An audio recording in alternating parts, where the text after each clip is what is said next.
ऐकला का पाऊस कसा पडायला लागला तो दंगा करतच पडायला लागला. पावसाळ्यात जेवढा पडला नसेल तेवढा उन्हाळ्यात पडतो. प्लस अधिक ऊन पण आहे आणि पाऊस पण आहे, असं जोरात चालू आहे बाहेर. आणि कसं आहे माहिती आहे का, आता गावगावच्या यात्रा आहेत. आमच्या शेजारील गावचे म्हणजे ते गाव पण मोठं आहे, यात्रा आहे. आणि बघा, यात्रेचा पहिला दिवस असला की लेकी बाळी आलेले असतात.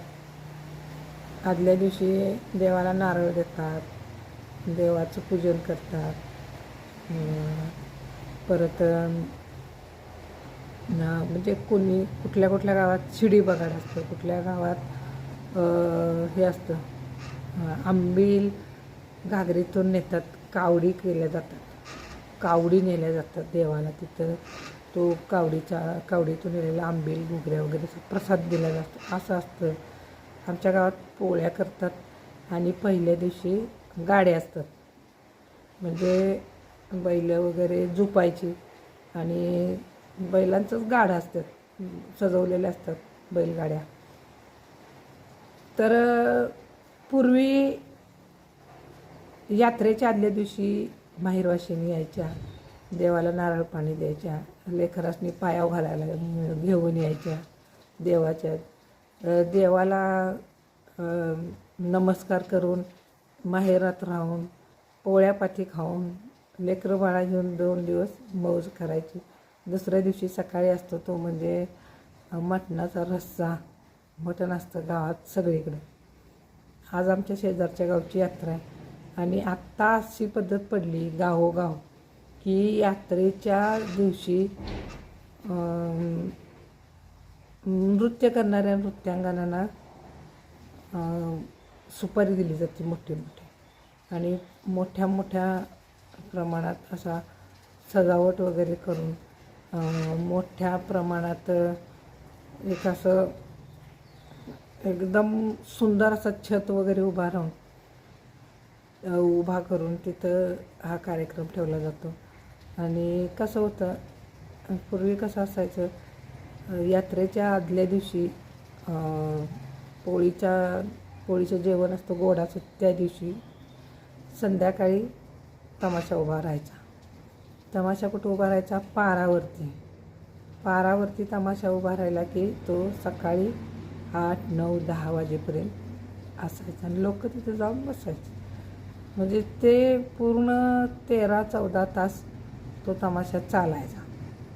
आता असं झालं की प्रोफेशनल या मुलींनी या कार्यक्रमाच्या सुपाऱ्या घेतल्या, DJ वगैरे लावून. गाव मोठं असलं तर एकाच वेळी 2-2, 3-3 ठिकाणी हा कार्यक्रम, जसं काय गणपतीचा उत्सव असतो का आणि मंडळ असतं तसं मंडळ वाईज असा नृत्याचा कार्यक्रम. तू यांना बोललोस तर मी तिला बोलवणार, जिचं की नाव मोठं आहे, जिची की सुपारी मोठी आहे, असं. मग काय होतं अशा वेळी, ज्या गावची यात्रा असते तिथं परगावची पण बघा लोक हा कार्यक्रम बघायला येतात.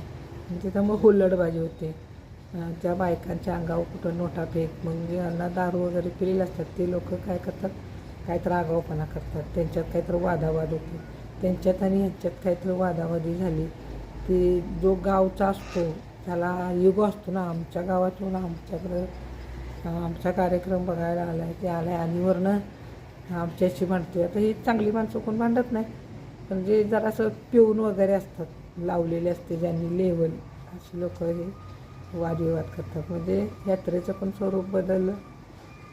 आता लोकांना मनोरंजन हे काय फार गंभीर गोष्ट राहिलेली नाही, पण हे जे डिजिटल मनोरंजन आहे, थेट प्रक्षेपण लाईव्ह, ते बघायला आजूबाजूचे लोक येतात. कारण मोबाईलमध्ये बघणं, TV मध्ये बघणं आणि समोरून ती व्यक्ती बघणं ह्याच्यामध्ये फरक असतो ना. तर असा हा एकंदरीत मामला आहे. जेवढी म्हणून सुपारी जास्त असणारी डान्सर आणली जाते, तेवढ्या कॉलर ताट केल्या जातात, असा विषय असतो. पण काही ठिकाणी या गोष्टीमुळं भांडणं झालेत, मारामारी पण झालेत आणि त्या गावच्या बायकांनी निर्णयच घेऊन टाकला की आम्हाला ही असले डान्सर बिन्सर काय आणायचे नाही, ते फक्त बापही माणसं बघायला येतात. आमच्यासाठी होम मिनिस्टरचा कार्यक्रम ठेवा, याला मौज येईल असा पण निर्णय झाला आहे, जेणेकरून पोलीस स्टेशनचं तोंड बघायला लागून नये असा विषय. तर अशा प्रकारे आता सगळीकडे यात्रेचं वातावरण सुरू आहे. पाऊस थांबला, हे बघा तर चक्क ऊन पडले, ऊन आणि दुसरीकडे पाऊस, म्हणजे एकाच वेळी एंट्री दोघांची. आता पावसाने एक्झिट घेतली आणि उन्हाची एंट्री नव्या दमानं झाली. तर काळ बदलला, सगळ्या गोष्टी बदलल्या, संस्कृती बदलत गेली. असो,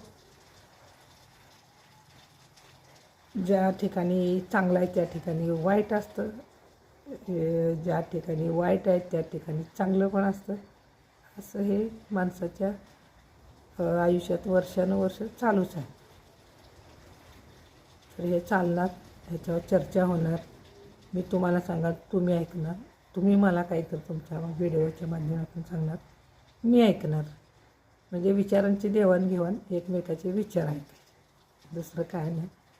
तर काल माझी फजिती झाली इतकी, नेट असं गायब झालं आणि इतकं स्लो झालं की घरा फिरत होता व्हिडिओ. शेवटी मी अशी आयडिया केली की छोटासा व्हिडिओ टाकला, म्हटलं जातो आहे का बघूया.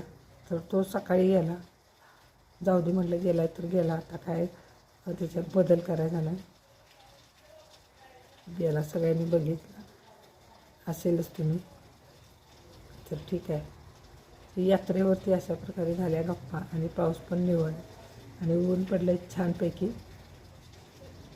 उन्हाळ्यात पावसाची गंमत, जी गंमत आपण श्रावणात बघत असतो.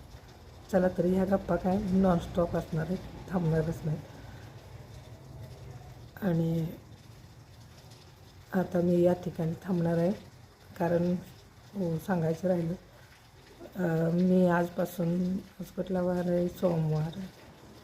आज सकाळपासून, पहाटेपासून आमच्या गावात महिलांना योगा शिकवण्यासाठी जात आहे. आमची शाळा हायस्कूल, तिथं एक रूम दिली आणि तिथं त्यांना मी शिकवण्याचं काम करते.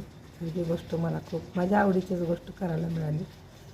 तर चला, तर ह्याच्यातल्याने काही गमती जमती गोष्टी तुमच्यापर्यंत मी पोचवण्याचं काम करणारच आहे. तर कशा वाटल्या आजच्या गप्पा, कशा वाटल्या यात्रेविषयी माझी मतं नक्की कमेंट बॉक्समध्ये सांगा. तुमच्या गावची यात्रा झाली का होणार आहे ते पण सांगा.